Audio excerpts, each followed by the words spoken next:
If there's one country, if there's one nation in the world that has no right to complain about immigration, it's Great Britain. If there's one nation in particular, you do understand, they created the problem that they are now dealing with. They went out and colonized the world. At one point, half of the globe was controlled by the British Empire. Do you understand how insane that is? They went around colonizing from pillar to post. People didn't care about them. No one was trying to find the British. The British were the ones traveling the world, telling everyone of their existence, knocking on doors. Hey, we're the British, follow us. It's basically ancient Twitter, that's what that was.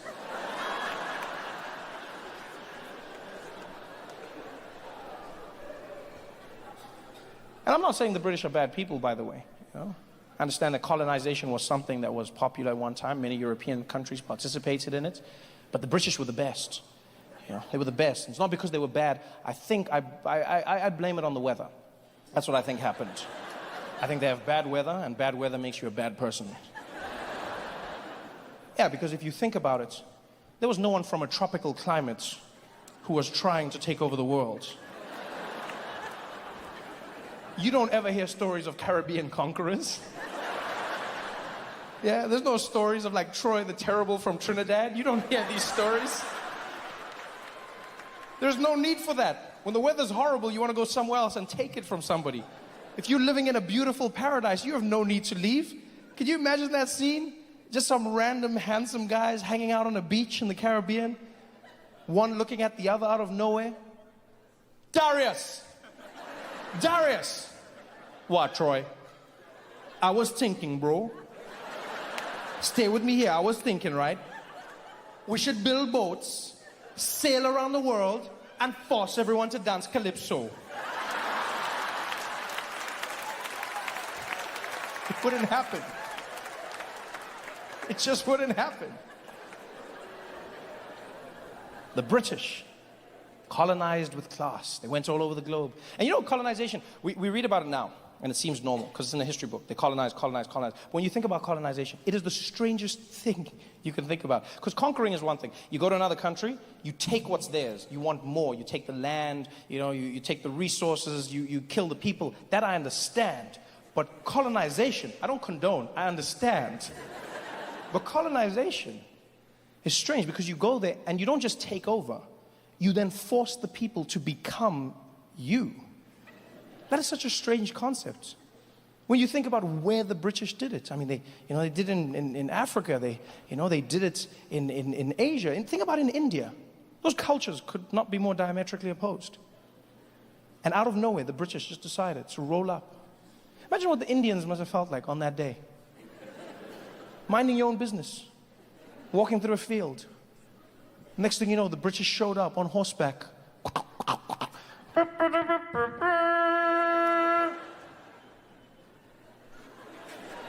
Hear ye, hear ye. By order of Her Majesty the Queen, we have arrived. You over there, what is the name of this land? This land over here? This is called India. Well, my good man, I am here to tell you that India is now under the British Empire.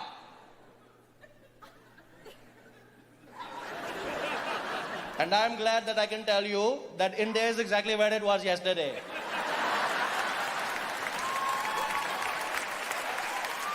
No, I feel you're not understanding what I'm saying. I'm letting you know that we're here to colonize you by order of the Queen. Who is the Queen? The Queen. The Queen of England, the ruler of Great Britain. She who was ordained by God. Which God? God. The one true God. There are many gods, my friend. What is the name of your God? There is only one God, and his name is God, and you too shall worship him. You want me to worship a God, but you don't want to tell me his name? What are you talking about? There are many gods, okay? There is Shiva, there is Lakshmi, there is Hare Krishna, there are many gods. What is the name of your God? His name is God. You don't know the name of your God? It's just God. Is it like mommy or daddy? You want me to worship your God, but you don't want me to tell me his name, huh? How am I going to pray to him? What do I do? Every morning I go to wake up and I pray like, oh, dear God, I was hoping that maybe God, you could help me. No, sorry, not you, other God. No, other God. No, not wrong God. No, God, I was trying to talk to other. No, you're right. I should have asked for her first name. No, God. No, other God, please. No, God behind that God. No, not you today, God. Other God. You're right. He told me he would know I was talking to, and I don't. No, other God, please. That God on that. No, that God. You. Then I wonder why my prayers are not getting answered, huh?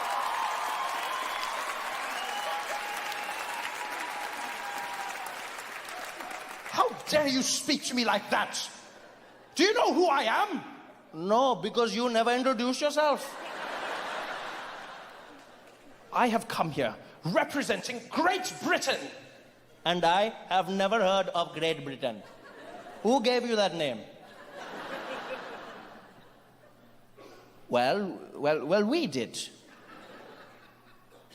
You called yourselves great? Isn't that a little presumptuous? Shouldn't you wait for other people to tell you how great you are? Huh? Shouldn't you just go around the world and just do good things? Then people go, oh my God, Britain, look how great you are. Well, I beg to differ. I believe we could do it because we knew instinctively. We are Great Britain. Well, in that case, welcome to Great India. No, it doesn't work like that. It doesn't work like that. How dare you speak to me like this? Look, you're the one who dares to speak to me, okay? I was here minding my own business in my land. You came over here riding on your skinny cow, telling me that things are going to change. I don't know who you are. All I know is you are really crazy, okay? You're not feeling too right, and I didn't want to say anything, but you look like you're going to faint. In fact, it looks like you have died last week, okay? Something is very wrong with your skin. You're not looking good, my friend. Maybe you should come down. We have a curry. We talk about this. What are you talking about? I look quite normal. You do not look normal, my friend. I've never seen anybody with that complexion in my life, okay? You look like you're playing hide and seek with the sun your entire life. I don't know what is happening, but that is not how a person should look, huh? I can see your veins pumping through your skin right now. Do you know how creepy that is? Pumping. If I was your doctor, I don't need X-ray machine. I just go, what is problem? It is your kidney. How do I know? Because you're translucent. That is how I know. Damn you, we are going to run this country whether you like it or not. We are not going to do anything you tell us. You're a madman. We are going to take it. You're not taking. We're going... She's all yours. Take. Don't play nice. Take. And that's how the British took over. That's how they took over India.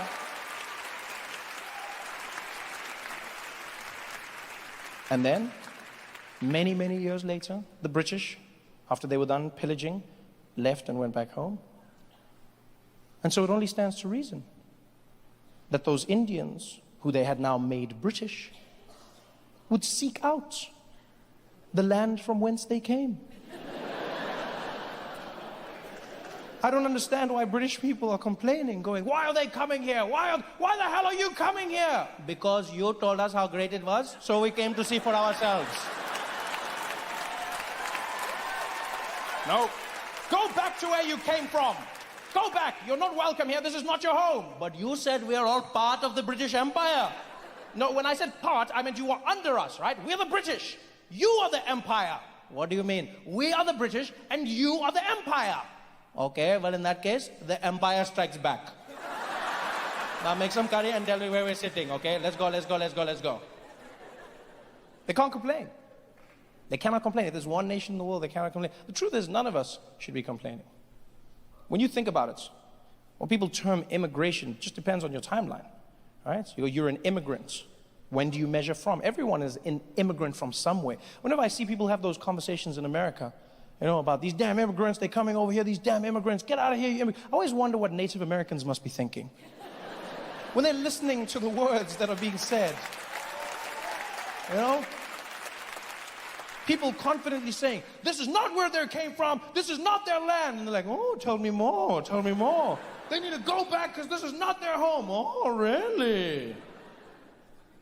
Everyone is an immigrant in some way, you know. When you travel, you see this. I say that to people. That's why I always say to people, I go, travel the world. If there's one thing you will never waste your money on, it's traveling. Travel the world. See another place. Discover a different point of view. Traveling is the antidote to ignorance. And that's so true. It changes your mind, your perspective, how you believe, what you believe. And you know one of the greatest things you can do when you travel, one of the greatest things you can do is traveling to a country where they don't speak your language. That's probably my favorite thing. Going to a place where they don't speak English just to make you realize how insignificant you really are. You're not the center of the universe. There's another world that exists beyond you. I try and do that all the time. I try my utmost. I go to English-speaking countries, but I try every now and again to go to a country where they speak no English, you know? Like recently, I went to Scotland, right? And again, I had an amazing time. The place was beautiful. It was a different culture, rich in history. They have the rolling highlands of Scotland. You know, they've got these castles, beautiful, perfectly preserved, hundreds of years old. In the streets, there's the men playing the bagpipes, wearing the kilts. No black people. But not in a bad way, not in a bad way. Just in a matter-of-fact way, you know? Like when I say that there's no black people in Scotland, I just mean there's no black people. But not like there's a good way and there's a bad. Like the good way is when you get there and you're like, oh, there's no black people, you know? But then there's some places you go and you're like, there's no black people. And that's when you know what I mean? That means some shit went down. You can feel it when you get there. Like Australia, there's no Aborigines. And when you get there, you're like, hey, Australia! You're like, wait, where's all the black people? And they're like, oh, I don't know. They left.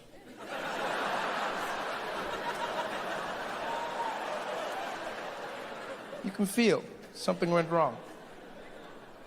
But Scotland doesn't have that, you know? Scotland doesn't have black people because further north there were no black people. There's not many black things further north. The further north you go, the whiter things become. You know, it's the people, the Christmas, the bears, everything changes. I'm sure if you went to a Scottish person and said, excuse me, sir, are you racist? He'd be like, I don't know. I never tried. I had so much fun in Scotland. I remember I was in Glasgow for a week. I was driving around in the back of a car, and every single day, I would try and spot black people. It was like a little game that I played by myself.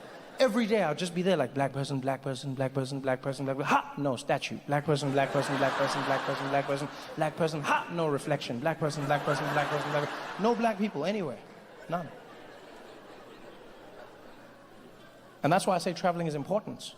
Because I'd never been to a place where there were no black people before. It actually made me realize